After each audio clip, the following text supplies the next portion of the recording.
नमस्कार, स्वागत है आपका धार्मिक रिदम्स पर। आज हम आपके लिए लेकर आए हैं करवा चौथ की पौराणिक कथा। यह कथा न सिर्फ इस व्रत की महत्ता को दर्शाती है, बल्कि सच्चे प्रेम और आस्था का भी प्रतीक है। तो आइए सुनते हैं करवा चौथ की पवित्र कथा। बहुत समय पहले की बात है, एक साहूकार के 7 बेटे और उनकी एक बहन करवा थी। सभी 7 भाई अपनी बहन से बहुत प्यार करते थे, यहाँ तक कि वे पहले उसे खाना खिलाते और बाद में स्वयं खाते थे। एक बार उनकी बहन ससुराल से मायके आई हुई थी। शाम को भाई जब अपना व्यापार व्यवसाय बंद कर घर आए तो देखा उनकी बहन बहुत व्याकुल थी। सभी भाई खाना खाने बैठे और अपनी बहन से भी खाने का आग्रह करने लगे, लेकिन बहन ने बताया कि उसका आज करवा चौथ का निर्जल व्रत है और वह खाना सिर्फ चंद्रमा को देखकर उसे अर्घ्य देकर ही खा सकती है। चूंकि चंद्रमा अभी तक नहीं निकला है, इसलिए वह भूख प्यास से व्याकुल हो उठी है। सबसे छोटे भाई को अपनी बहन की हालत देखी नहीं जाती और वह दूर पीपल के पेड़ पर एक दीपक जलाकर चलने की ओट में रख देता है। दूर से देखने पर वह ऐसा प्रतीत होता है कि जैसे चतुर्थी का चांद उदित हो रहा हो। इसके बाद भाई अपनी बहन को बताता है कि चांद निकल आया है, तुम उसे अर्घ्य देने के बाद भोजन कर सकती हो। बहन खुशी के मारे सीढ़ियों पर चढ़कर चांद को देखती है, उसे अर्घ्य देकर खाना खाने बैठ जाती है। वह पहला टुकड़ा मुंह में डालती है तो उसे छींका जाती है।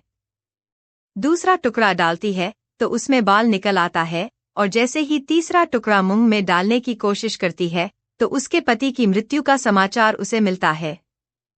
वह बौखला जाती है। उसकी भाभी उसे सच्चाई से अवगत कराती है कि उसके साथ ऐसा क्यों हुआ।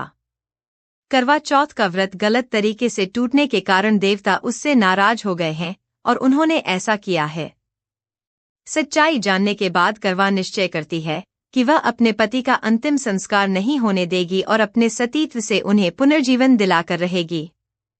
वह पूरे 1 साल तक अपने पति के शव के पास बैठी रहती है, उसकी देखभाल करती है। उसके ऊपर उगने वाली सुईनुमा घास को वह एकत्रित करती जाती है। 1 साल बाद फिर करवा चौथ का दिन आता है। उसकी सभी भाभियां करवा चौथ का व्रत रखती हैं। जब भाभियां उससे आशीर्वाद लेने आती हैं, तो वह प्रत्येक भाभी से यम सुई ले लो, पिय सुई दे दो, मुझे भी अपनी जैसी सुहागिन बना दो, ऐसा आग्रह करती है। लेकिन हर बार भाभी उसे अगली भाभी से आग्रह करने का कह चली जाती है। इस प्रकार जब 6 नंबर की भाभी आती है तो करवा उससे भी यही बात दोहराती है। यह भाभी उसे बताती है कि चूंकि सबसे छोटे भाई की वजह से उसका व्रत टूटा था, अतः उसकी पत्नी में ही शक्ति है कि वह तुम्हारे पति को दोबारा जीवित कर सकती है। इसलिए जब वह आए तो तुम उसे पकड़ लेना और जब तक वह तुम्हारे पति को जिंदा न कर दे, उसे नहीं छोड़ना। ऐसा कहकर वह चली जाती है। सबसे अंत में छोटी भाभी आती है। करवा उनसे भी सुहागिन बनने का आग्रह करती है, लेकिन वह टालमटोली करने लगती है।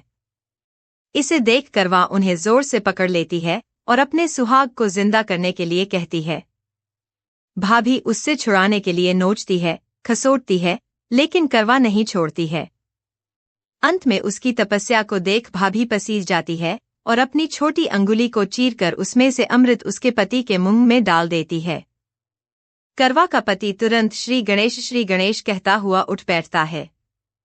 इस प्रकार प्रभु कृपा से उसकी छोटी भाभी के माध्यम से करवा को अपना सुहाग वापस मिल जाता है।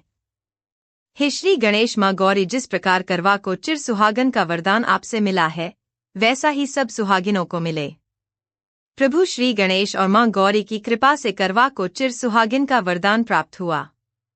इस कथा से हमें यह सीखने को मिलता है कि सच्चे प्रेम और आस्था में अपार शक्ति होती है।